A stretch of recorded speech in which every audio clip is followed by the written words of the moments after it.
Good afternoon, and welcome to the post-screening discussion of the film White Snail.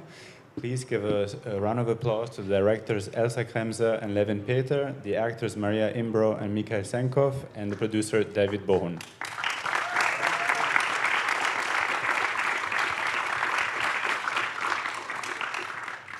If someone needs translation, si quelqu'un a besoin de traduction, il y a des écouteurs que vous pouvez prendre derrière.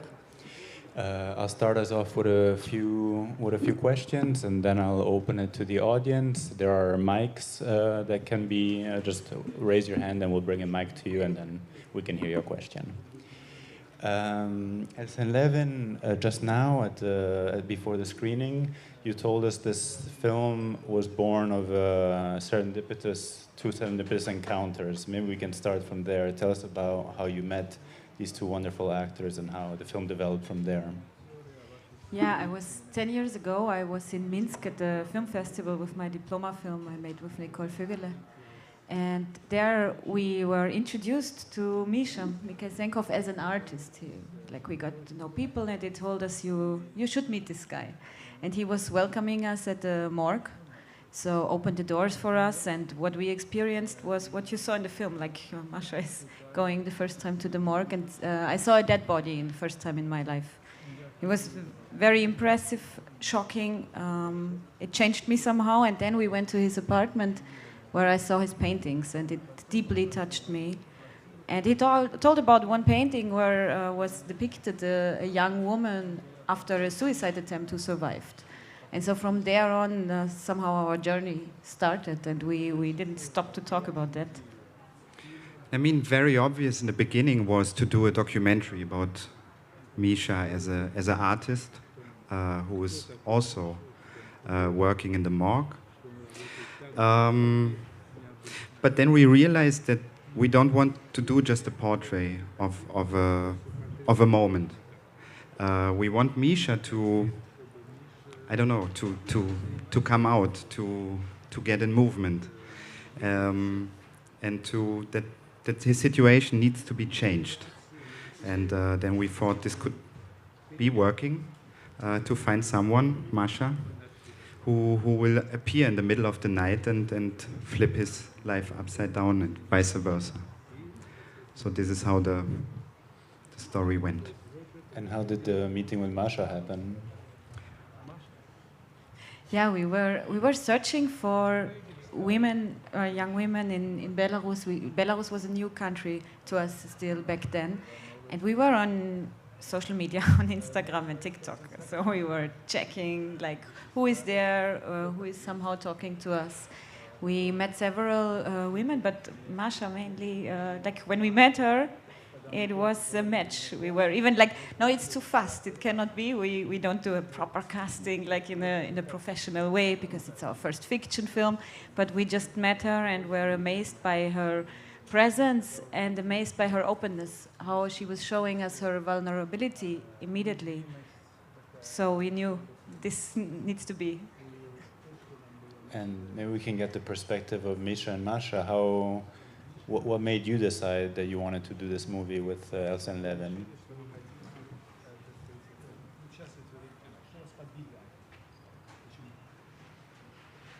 I see, okay. Russia. Сказать микрофон. Для меня это был какой-то в своем виде эксперимент для себя, новый опыт, который я никогда в жизни не испытывала. И я довольно быстро согласилась на это, потому что мне действительно всегда было интересно попробовать себя в разных ролях, попробовать разные в своей жизни. И для меня это был огромнейший шанс, за что я благодарна ребятам. Well, it was a new experience for me, something I never made in my life. And I was immediately ready to catch up. I wanted to try different roles in my life. It was one of the one that I wanted to stick to. And it was a excellent chance, and I'm thankful to the directors for having given it to me. Что касается меня, для меня вопроса участия в проекте вообще в принципе не стояло. Определенный опыт у меня уже был к моменту встречи с ребятами, кинематографический. И более того, мы изначально стали, в принципе, друзьями и обсуждали будущий сценарий еще не как сценарий, а это были диалоги. Мы просто общались, мы просто интересно разговаривали. И на стадии, когда возникла идея все это превратить в сценарий, уже не стоял вопрос, буду я в нем участвовать в этом проекте или не буду.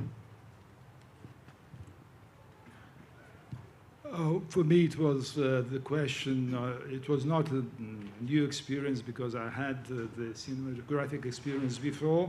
And just before the starting to write the script, it had the form of the dialogue between friends, between close friends. And so when the script was ready, I was naturally inside the script.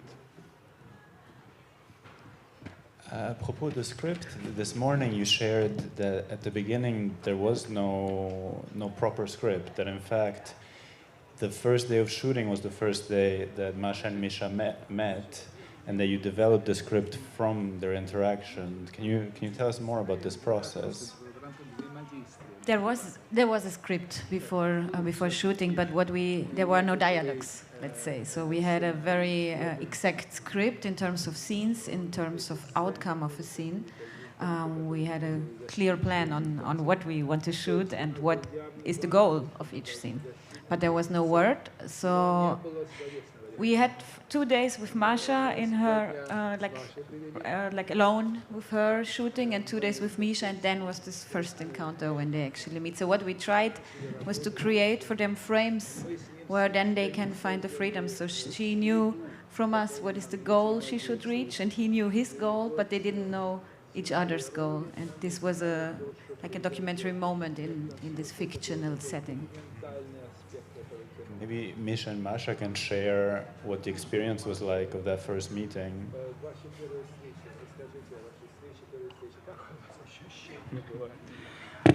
Впервые нас познакомили, по-моему, за год до начала съемок. За год. Просто пригласили в кафе меня и Машу. Ну и мы знали, что мы, Миша и Маша, будущие герои фильма. И первое мое впечатление, я хорошо его запомнил, мы почти не разговаривали, мы просто посмотрели немножко друг на друга, чем-то дежурными фразами перебросились. Я увидел, насколько мы разные, и в то же время, что в нас есть что-то общее, неуловимое. И вот уже на том этапе я понял, что все получится. Я прям почувствовал это ярко, действительно.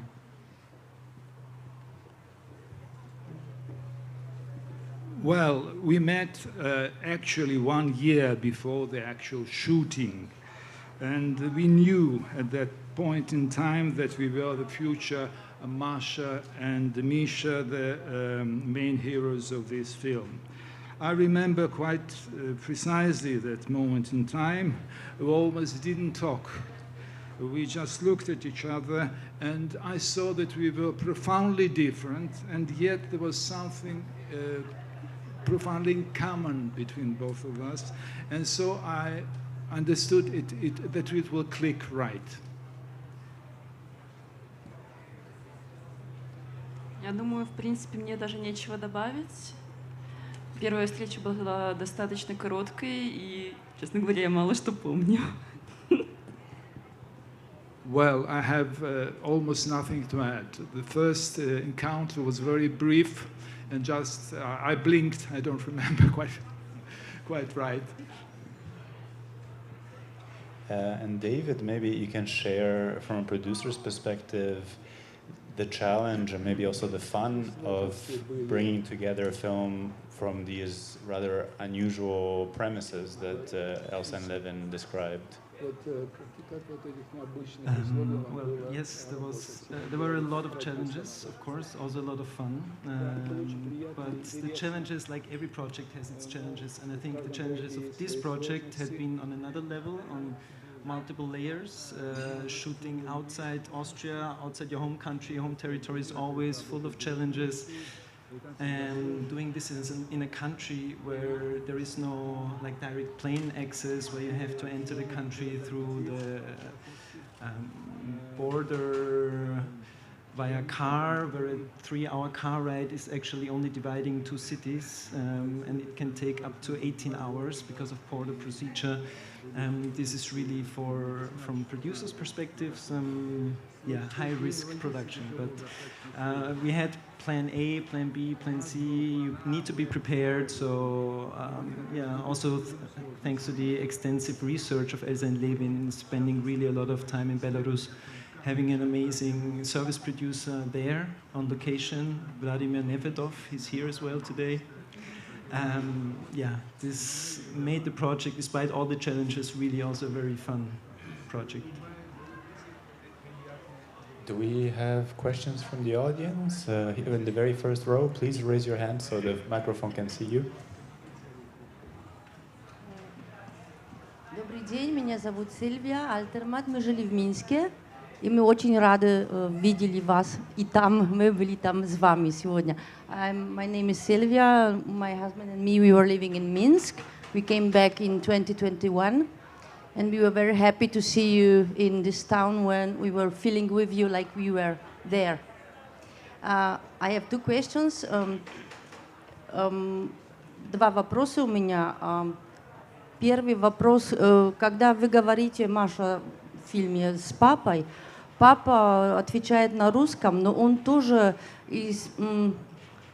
использовал 2, ну так как я слышала, я же не только так слушала, 2 слова по-белорусски, макчимость и треба. So when you were calling to your father, or you were speaking with, you had a video call with your father, you were speaking in Russian, but I heard 2 Belarusian words, like possibility and it has to, or you need to, or it needed to. Why this? Why was this mixture? Почему вот как это он отвечал не только на русском? And the second question is,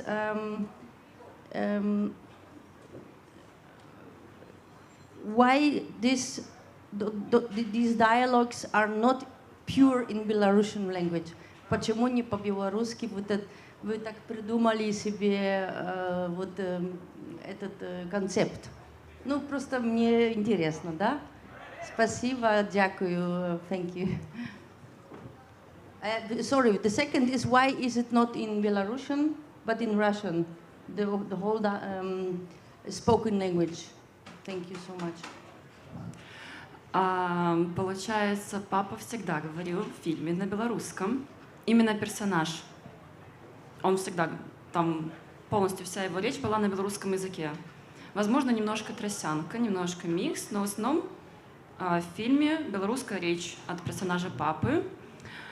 Персонаж Маша не говорит на белорусском языке. В принципе, как и я его понимаю, естественно, я могу читать на белорусском. И, в принципе, говорить, но намного медленнее, и мне это дается сложнее, чем на русском языке. Для чего это было? Скорее для того, чтобы показать, что в Беларуси 2 языка, и люди могут разговаривать как на русском, так и на белорусском. Well, to answer your question more precisely, the father talks all the time in Belarusian because it's purely Belarusian, and I talk all the time in Russian. I can understand, I can read, and I can speak slowly, more slowly in Belarusian with more difficulty. Why it happened? Because I wanted to show that Belarus is a bilingual country. That's why.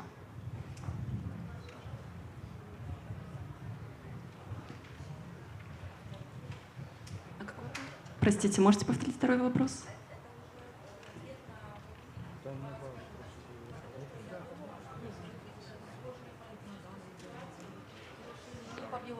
I can maybe add, because it's not Yeah. Masha's decision alone. It's, as you understand, it's a collaboration of us four all the time.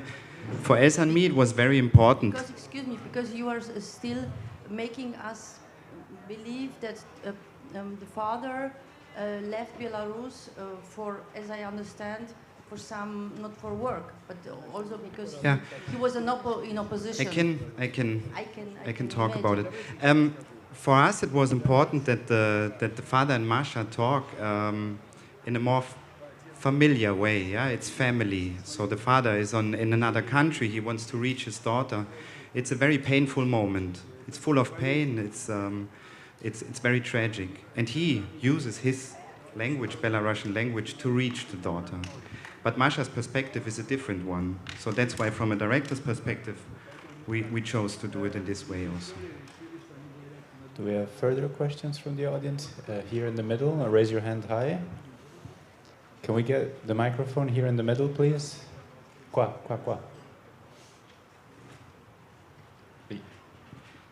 Great. Hello. I would like to ask about the snails. Did you have that idea, that image of the snails since the beginning, or you not in post-production, but maybe explain to us how you created this idea, please? Thank you.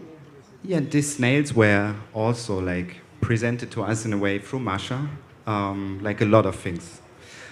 Because Masha had as home, in real life, these snails. Before we never heard of it, also not about the skin treatment. So it's a good example how the whole process worked. We have spent so many time together, so many years, and Masha and Misha, they shared almost everything with us, and we had this rare chance to also then decide what to include in the movie. And of course, these snails were obvious to work with them, to do something out of them. They were crawling into this film. We could not resist. There was a question here in the middle. Hand high, please. I have two short questions. One is for the actors specifically. How did they, what did the performance require from them in terms of distancing themselves from their own life? Because even the snail crawled into the movie, as you say. But I guess, there's the script also played a part, and perhaps there was some resistance, or I could imagine it being complicated to have your life put on screen, but also you have to perform it. And then the second one, I thought it was fascinating, the contrast between the modernity of the film, something like the karaoke scene or the fashion school, or even the scientific way Mishka explains the autopsies, right? And then the whole mystical side, the very subjective scenes with the paintings, and obviously the lake scene where he explains this a theme, right, with the magic. And I don't know enough about Russian or Eastern European art, but there seem to be crosses in some of Mishka's paintings, and felt Andrei Rublev a little kind of troubled painter kind of deal. And I just wanted to know how much of that was, coming from Mishka's own life, and how much of it from your research, or maybe an underlying theme you were trying to explore. Thank you. We try to answer all of that. Many questions.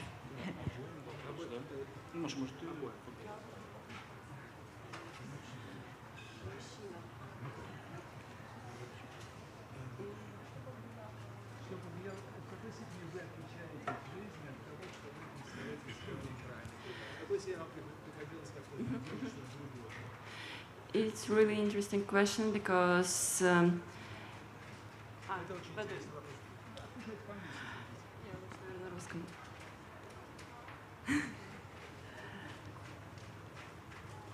это интересный на самом деле вопрос насчет того, что персонаж, она, скажем так, это Маша, она обрастала все больше разными деталями, которые не походили на меня, но она как будто бы рождалась постепенно с приобретением каких-то новой информации, сюжета, потому что мы постоянно что-то меняли, ребята что-то находили интересное, и такие, это надо, это нужно. И поэтому в какой-то степени, наверное, мы сильно начали отличаться от персонажа. Но я не вижу ничего в этом страшного, наоборот, это было намного интереснее для меня лично. И это было и сложно, потому что я уже переставала понимать, где я, где персонаж. И было достаточно интересно наблюдать, как персонаж растет, развивается, как будто это уже абсолютно новый человек. Well, it's a very interesting question. The heroine, Masha, was developing over time. And at the first time, it was purely me. And then when the film changed, the script evolved. And so I had to change accordingly. I became different. And it became much more interesting and at a certain point difficult for me to be a different person, but it was a very stimulating and enriching experience indeed.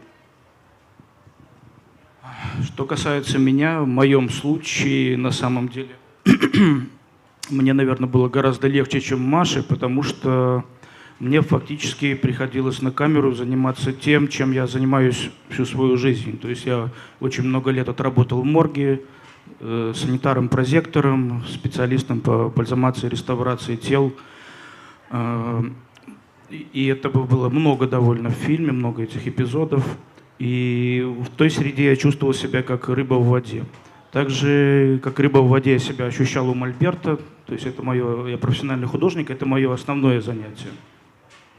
Мне просто приходилось рисовать в кадре, и мне это было не сложно. Сложнее, конечно, было коммуницировать. Особенно ругаться. Маша милейшая девушка, и мне не хотелось с ней ругаться. Well, for me it was much easier than for Masha because I was a professional collaborator of the mortuary room, and so I had made many autopsies and I was in my element.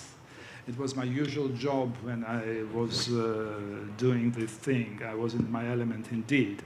There are many episodes where I also paint and I am film paintings, which is a natural condition for me. There was nothing different. To paint on film. The only thing that I found difficult is to curse against Masha. She's such a nice girl that I had to sort of force myself in order to say fuck, all those things. And to the question about the modern parts and like mystic parts you were referring to, for us it was always very important. I mean, from Belarus, we do not know so many images. Not many stories and images reach us here in the West. Or it's about news, usually, yeah, but not about individual stories. And what we have seen there is a very modern city. Our images which are not that as we imagined them to be. So we wanted to show how it looks there, how light goes in every corner, how this city is in the night colorful, but also bright up in a way. And the countryside, Belarus is a forest country, so mythology is deeply rooted in all post-Soviet countries. It was always, since Soviet times, important thing, and even longer, like mythology, seers, rituals. So for us, this is an important symbol. Something for the identity of Belarusian people. We wanted to include, and we always liked this in our works. We did in our films before, work with mythology, something which is interesting us in general, as a mean of transporting deeper thoughts. The tree is real. it's there in the forest. It's not recommended to use it or to do the ritual, but it's there. Do we have further questions from the audience? Oh, at the back. So I was wondering, a small detail I noticed was after the scene where in the dance school where it is taught to Masha to walk without jumping up and down. There's a small scene where she walks down the street and she does it like a lot. I think I noticed that. And how does this tie into the Masha as a person and her modeling career? Like thinking also about one of the last lines of the movie, you will do something that you love now. Does she actually love it, or will she just move her troubled life somewhere else and escape like her dad did as well? Something like that.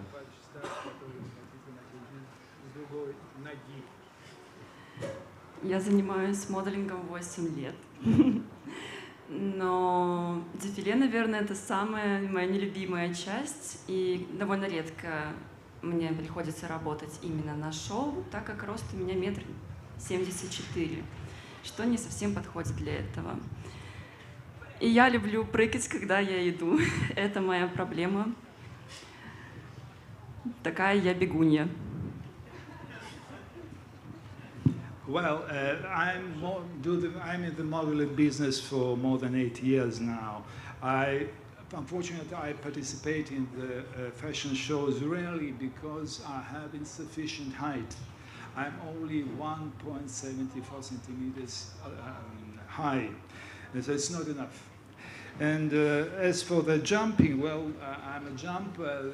When I'm free from my job, I do the jumping. I'm a running person, and that's my nature. Further questions? Hands up high. Here. Since you said that so many things are based on the true story of your actors, I would like to know the fact that Misha got fired at the work because of the paintings. Is this a storyline from you or a real fact? It's true. You want to...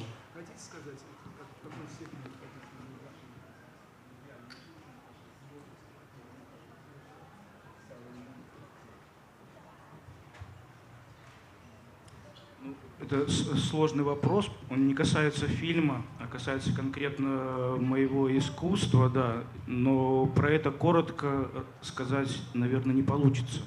Ну, не в формате сегодняшней встречи. Все-таки мы про наш фильм разговариваем. Well, as for your question, certainly the art was a part of it, but it is a very complex matter. It's a part of my life, and it needs a whole new press conference in order to cover this topic. And now we are talking about the film. Excuse me.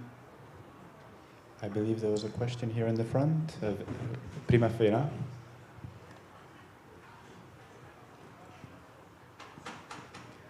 Do you have the intention to present the movie in Belarus too? In the moment, no. No, not trying at all. Not trying at all to present. I think everyone can read about the current situation in Belarus, and I think it's in the moment, it's here in Locarno, and it will be in Sarajevo Film Festival after that, and then we will see. Right? Do we have further? Any further? Here, a question here. Puoi riprendere il microfono? Question here. Hello, I have a kind of boring question, but maybe it's more for the producer. When you go about raising the funds for a film without a proper or a traditional script, how do you apply how do you go about raising the money for a film like that? Well, luckily, Elsa and Levin are really very good in imagining what they want to do, although there is a lot of freedom how it can turn out, the result. So there was a guideline, there was a treatment from the beginning, and we had a very, very good dossier, also based on the time that they spent with Misha and with Masha, the time they spent in Belarus, how they imagined the film to be. So this dossier was very convincing, really, and so also for the funders, we had one rejection from a funding institution, but I think there are 6 or 7 other institutions on board. Luckily, we got even Eurimage, like the European co-production funds. And yeah, I mean, it's possible, and also there are other films without like professional actors where things are work in progress. So it's really about presenting the project the right way, and Elsa and Levin are incredible in doing so, and they convinced us to jump on this challenging journey, and we could convince, luckily, a lot of other funders. Thanks to their courage, we can be here presenting the film. Thank you. We have time for one more question, if someone wants to join at the very back over there.